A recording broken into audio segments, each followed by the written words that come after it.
looking to discuss a little bit about separating the fact from the fiction, because there's been a lot of discussion over the internet in the past month or two about possible secret discoveries that are being made and yet covered up, or perhaps we're waiting for some impending announcement of some special discovery from the Antarctica. Now, one thing we might want to ask ourselves is, why should we even care about this? This is a continent far away from most of us, and for the most part, none of us will ever get to go visit this place. Well, one reason why we should care about the news coming out from Antarctica is because a lot of powerful people are suddenly beginning to care about it. Last year saw the surprise visit of men as unexpected as the highest-ranking member of the Russian Orthodox Church making a sudden visit down there. That was Patriarch Kirill, who made that visit immediately after the historic visit that he made with Pope Francis in Havana, Cuba. Now, his visit was publicly documented, and there's certainly nothing overtly conspiratorial about his visit as far as we know. But as usual, the public may not be given all of the details about that visit. Now, another surprise visit that happened just this past November was when Secretary of State John Kerry had a sudden urge to be sent down there on the precise date of the U.S. presidential election. And again, the visit is very well documented publicly. You can see the speeches and statements that he made to the researchers down there. And for all we know, there was nothing especially conspiratorial about it.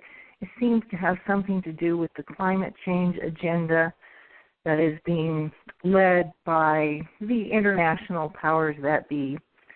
But as usual, again, we don't necessarily have the full story. Now, all of those visits sort of sparked a lot of discussion on the internet about possible discoveries that have been made. Now, I will throw in another fact that has not really been openly discussed, and it's an important anniversary that we are passing through in this month of January 2017. It was exactly 70 years ago this month that decorated Admiral Richard E. Byrd, spelled B-Y-R-D, led a Department of Defense operation down to Antarctica. It's a very famous operation codenamed High Jump. And it was supposed to be a 6-month operation, but got cut short after 2 months. And truly, the public has never been given the entire story of what caused that operation to be cut short, although the Admiral certainly made a lot of controversial statements to the news media about it, which is all very easy to find if you do a little research, but has been kept under the radar. Now, in our discussion today, we're going to talk about 3 claims that are being made on the internet and whether or not these claims are true. The first one is the claim that ground-to-radar cameras operated by NASA have discovered the remains of a human civilization under the ice. And this was a story being published by a very generic-sounding website called World News Daily Report.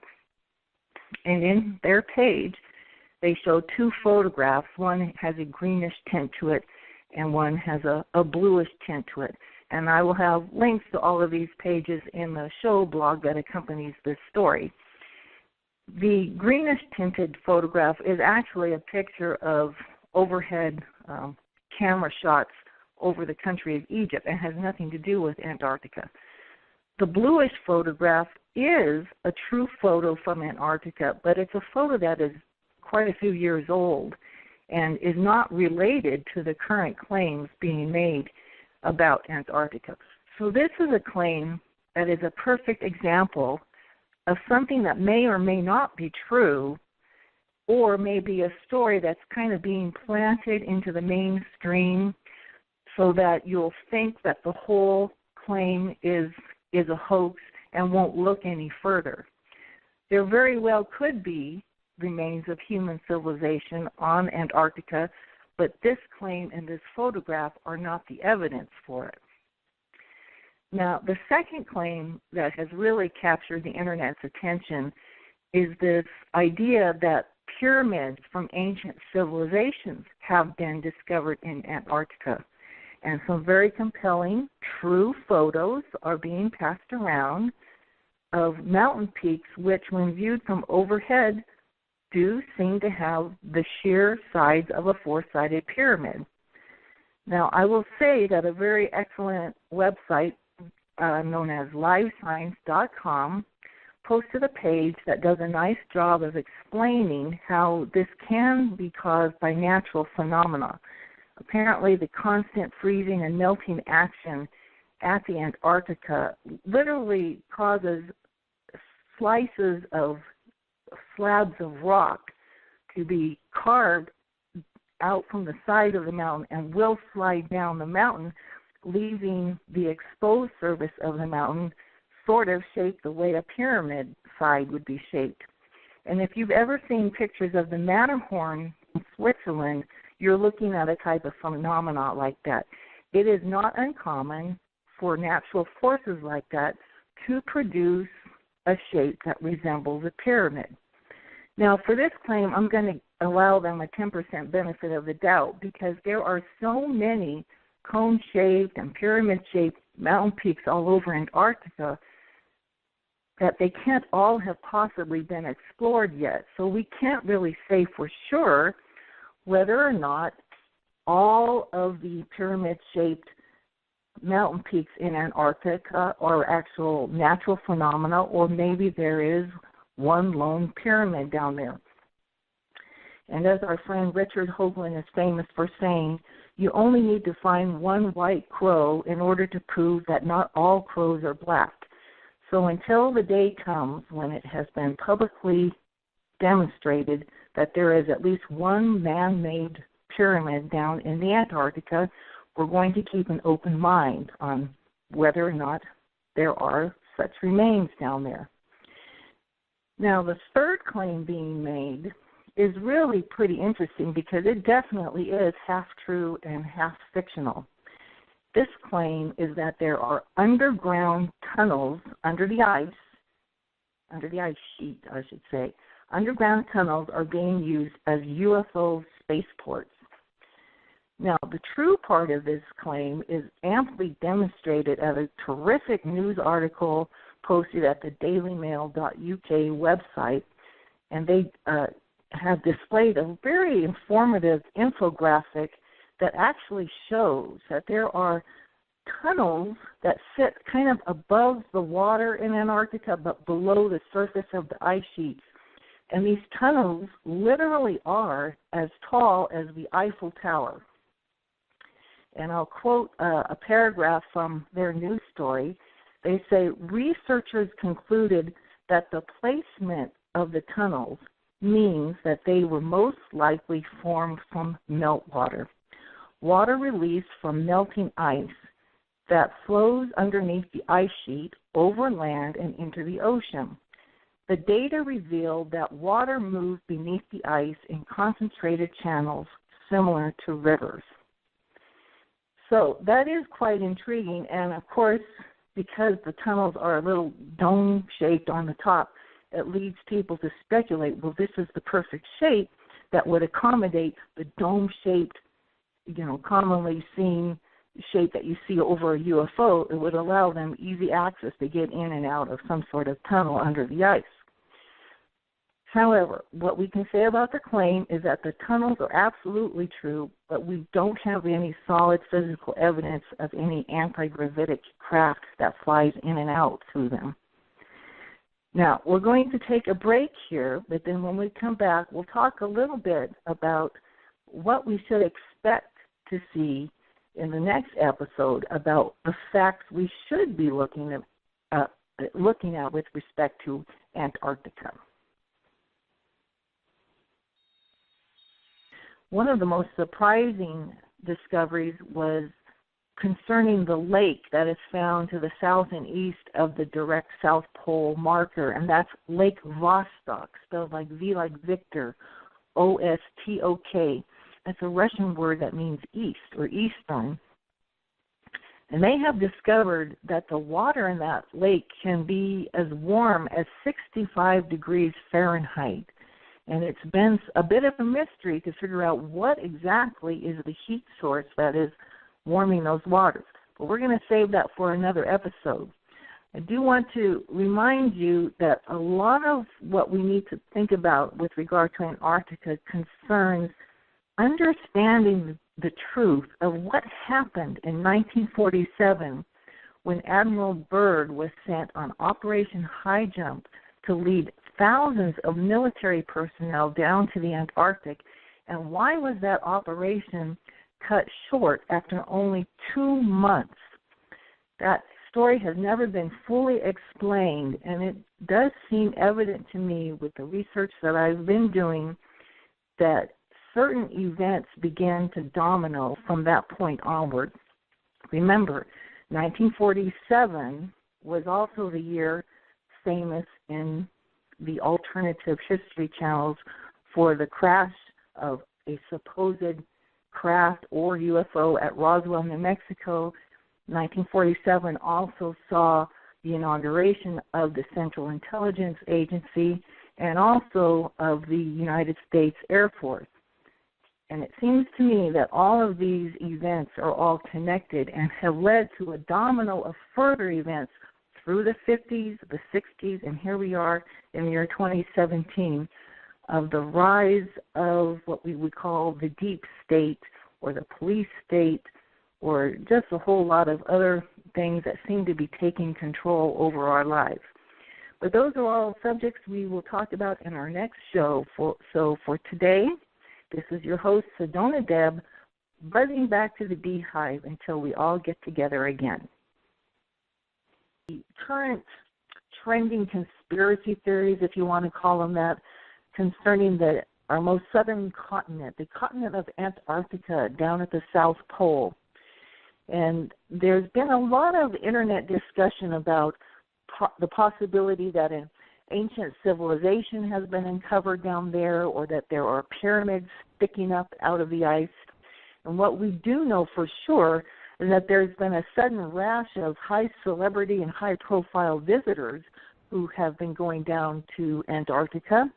Notably among them are the Russian Orthodox Patriarch Kirill, who was there just about exactly a year ago this month.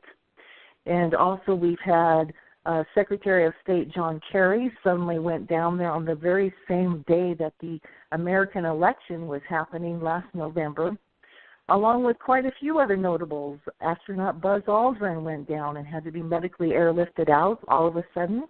We've also had Princess Diana's son, Harry, went down a couple of years ago on a special mission. But there's been a steady stream of both statesmen and celebrities, for whatever reason, have been going back and forth to Antarctica. And it's true that there are several science research camps for very valid reasons, but there's been a lot of mystery. So we wanted to write a few blogs to talk about whatever it is that's going on down there, and more particularly to discuss the recent historical background of why people have been interested in Antarctica at all. So what we're going to talk about today is how some of the modern interests got started in Antarctica in the year 1929, when a certain map was serendipitously rediscovered by a German theologian in Europe. And this has come to be known as the Piri Reis map. Those are two words, and I'll spell them out for you in case you've never heard of this Turkish admiral who had kind of charted this map. That's the name Piri is spelled P like Paul, I-R-I, and his last name is Reis, but spelled R-E-I-S. Now, in part one of this Antarctica saga, we scratched the surface of the mysteries of our most southern continent. And we were left hanging with an introduction to an expedition, or rather an invasion, that happened nearly 70 years ago this past January. It was an operation sponsored by the Department of Defense in America called Operation High Jump. This massive undertaking was led by Rear Admiral Richard E. Byrd, and he has quite a few interesting connections himself to the Freemasonic Lodge of Washington, D.C. Now, this is an operation I had heard about casually as I was growing up. I think I remember even hearing about Admiral Byrd as a young child, and because he was, he had the stature of our astronauts as someone who was a very world-renowned explorer. Now, as anybody who has ever completed a jigsaw puzzle knows, and this story is like a jigsaw puzzle, the fascination and the obsession over the completion of the picture grows once you start interlocking a handful of those puzzle pieces. And I have already begun to see this is happening as we begin to answer the question, whatever is going on down in Antarctica that has caused so many people to be so interested? Well, we're going to take a break here, but to begin at the beginning, would it surprise you to learn that once again we turn our attention to those voices from the dust that author David Astley likes to write about, the one about the dust from the ancient civilizations of Babylon. And as usual, all roads lead to these ancient civilizations. Okay, we'll be right back, and then we'll talk. The mystery swirls around a map. Now, here is our first undisputed link in the evidence chain of this story about the discovery of Antarctica. It was an ancient map that was discovered in 1929 by a German theologian.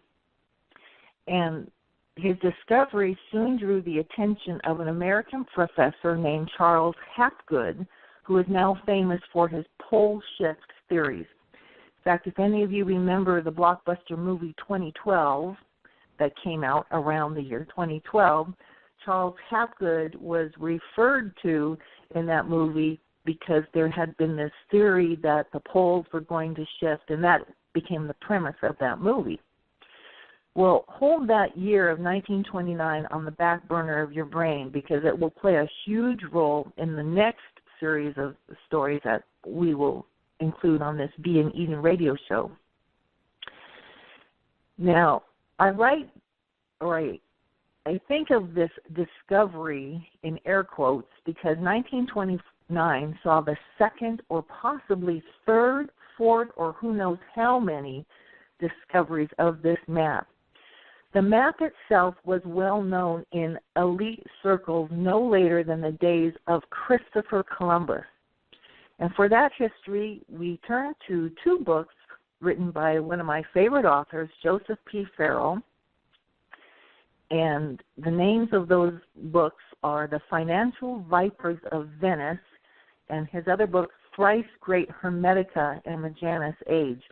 You all have probably heard me refer to Joseph Farrell often, and I regard that first book, Financial Vipers of Venice, as a very good starting book for anyone who wants to jump into his research. It provides a very good basic foundation to everything else he writes about. Now, it's vital that we understand who had this map and when they had it before we can understand the esoteric interest that the Nazi Party held in this map as the storm of World War II began to brew in 1930. In fact, I will let you chew on this history data point that will be discussed in a future show. Mainstream history teaches us that the first sovereign state that Adolf Hitler invaded as he launched World War II was Poland on September 1st, 1939. But this is not strictly true. The first territory that Adolf Hitler assumed control of was Norway's claim on the northern coast of Antarctica earlier that very same year of 1939. All of this happened about 10 years after this serendipitous rediscovery of the Piri Reis map back in 1929. Now, those two books I just mentioned by Joseph Farrell tell the story of this singular map. Mr. Piri Reis was an Ottoman Turkish admiral who lived around the years 1465 to 1555 AD, which makes him a contemporary of Christopher Columbus.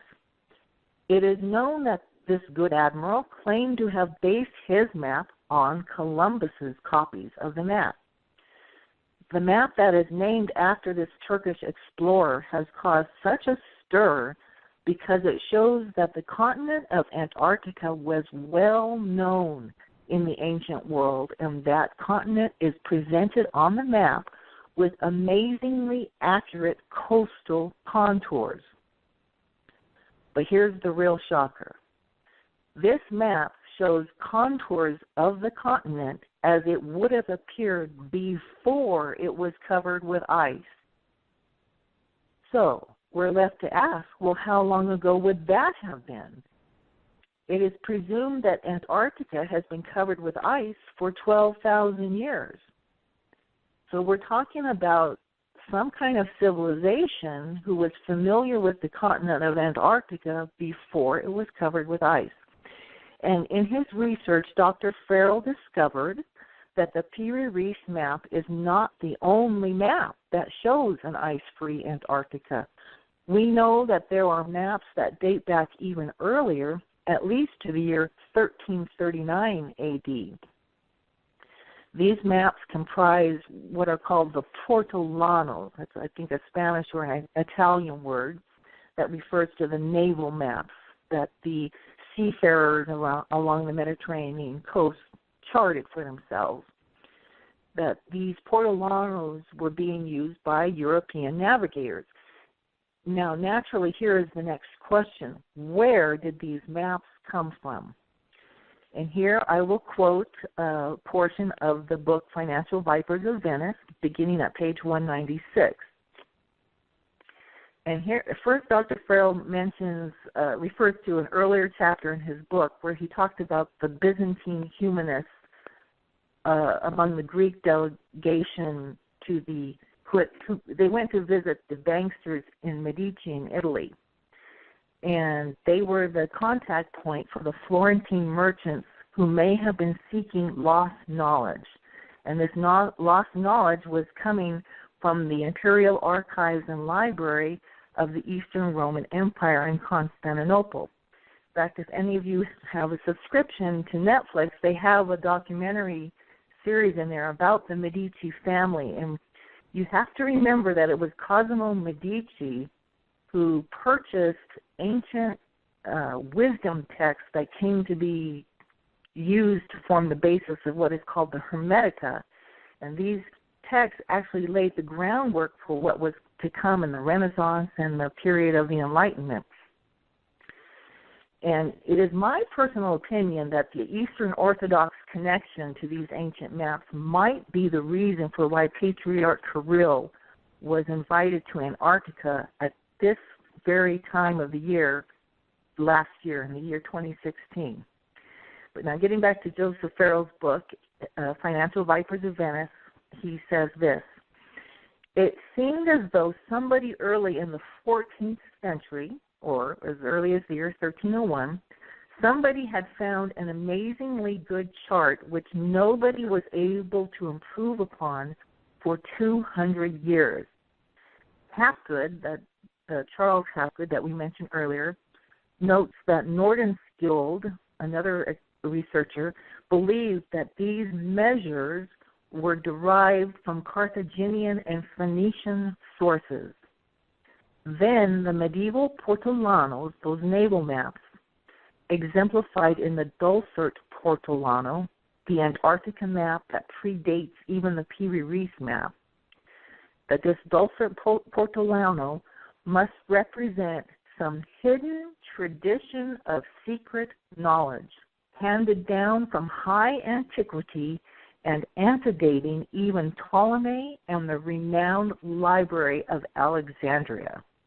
And this is a really stunning statement to make. What Dr. Farrell is suggesting is that these maps go back to some time period that even predate the Greek mathematicians. And then Dr. Farrell goes on to explain a technical feature related to the latitude and longitude positions of these ancient maps. The later Piri-Reis map, for all its accuracy, was off by some 4.5%. Dr. Farrell then says, when Piri-Reis's map was redrawn with a correction related to the true circumference of the Earth, an astounding thing resulted, one with profound implications. And then he goes on to mention an ancient Greek mathematician that everyone who lived from Greece forward had incorporated a mathematical error on their maps, which rendered their maps a little bit off. But this older Piri-Reis map, when you looked at the map, he says it suggests that the people who had originated those maps possessed a more advanced science than that of the Greeks. And then on page 201 of his book, he really hits it home. He says the implication from this is that the 360-degree circle and the 12-wind system were ancient before the rise of Babylonia and long before Tyre and Sidon were built by the Phoenicians. Babylonian science was thus perhaps a heritage from a much older culture. Holy moly. Stop here. What Dr. Farrell is saying is that a body of secret knowledge, a body that includes far more than just some old map, has been carefully handed down and protected by an interlocking network of secret societies and fortified temples for thousands and thousands of years. And when we use the phrase a fortified temple, we must of necessity include that great temple in Rome that we've all heard of, the Vatican. Now we're going to take our next break here, but when we come back, we're going to talk about Pope Innocent VIII, and we'll ask the question, what did the Pope know and when did he know it? Innocent VIII, who lived at the time of Christopher Columbus, and you'll see a very shocking reason of the connection between this and Christopher Columbus in just a minute or two. But the picture that our jigsaw puzzle is beginning to form is that every elitist and his grandma knew about Antarctica as recently as 1,000 years ago. This is why I softly chuckle to myself every time I see some new internet claim about the sudden revelations of pyramids or underground bases or lost civilizations being discovered at the South Pole. Because it's evident just from the research that you can uncover yourself through the internet and other books that the Babylonian bankster priesthood that I discuss so often in these shows has known all about this ancient civilization for a very long time. In fact, in the other book that Dr. Farrell wrote that I mentioned in the last segment, the one called Thrice Great Hermetica, we get a clue about this on page 134. As far back as the year 1000 AD, or nearly 100 years before the formation of the Knights Templar, the monk who would come to be known as Pope Sylvester II was making a statement to the effect that he hoped that France would recover the holy places so that a search could be made for the keys to universal understanding that were hidden there in the holy places. That future pope was well known in his day as the foremost student of esoterica. He had been educated in a Moorish university in Morocco and thus was well acquainted with what would soon be called the Hermetica and the Kabbalah, two related systems of ideology that were well underway even back in his time. Now, this book by Dr. Farrell lays out a compelling story that shows how undercover agents of the Knights Templar, who were officially disbanded in the year 1307, how they regrouped and were still operating a mighty mercenary navy and a supreme intelligence and banking network by the time Pope Innocent VIII arrived on the scene in the year 1484. Now keep that year in mind. 1484 is when he becomes Pope, and 1492 is the year we all are familiar with as the year when Columbus discovered America. So this was the reigning pope at the time Columbus and his predecessors, the Zeno brothers, made many secret voyages to the New World long before the one we all know about in the year 1492. It is thought that these maps of the New World with accurate renditions of Antarctica had been known within the intelligence circles for 300 years prior to the known voyage of 1492. Now, here's some background about this Pope Innocent VIII. He was born under the name Giovanni Battista Cybo, and that name is spelled C-Y-B-O. That's an important family name at this time in Europe. On page 161 of Dr. Farrell's book, he says this about the Pope's family background. Giovanni Battista Cybo was a knight hospitalier, the son of a Jew and nephew of a Muslim, who had clear alchemical and thus hermetic interests, who was one of 2 knight candidates for the papacy in 1484. And note this, he was also the father of no less than 16 children, one of whom was Christopher Columbus. Christopher Columbus, whose caravels, and when we say caravels, we're talking about the sails on his ships, the logo that was drawn on his sails. His caravels boldly displayed the red cross on a white background, the emblem of the Knights Templars on their sails. This means that the military orders and their financial allies, Genoa and Venice, were backing a project to reveal the existence of a secret that they had known for some time, and that this was done once they had secured the papacy. On page 170, Dr. Farrell then sums up what we have here. The voyage of Columbus thus takes on crucial significance in the huge operational complex that has been unfolding of the struggle between international papal and ecclesiastical power and the international financial and hermetic order represented by the militant orders and the Italian city-states and banking centers of Genoa and Venice.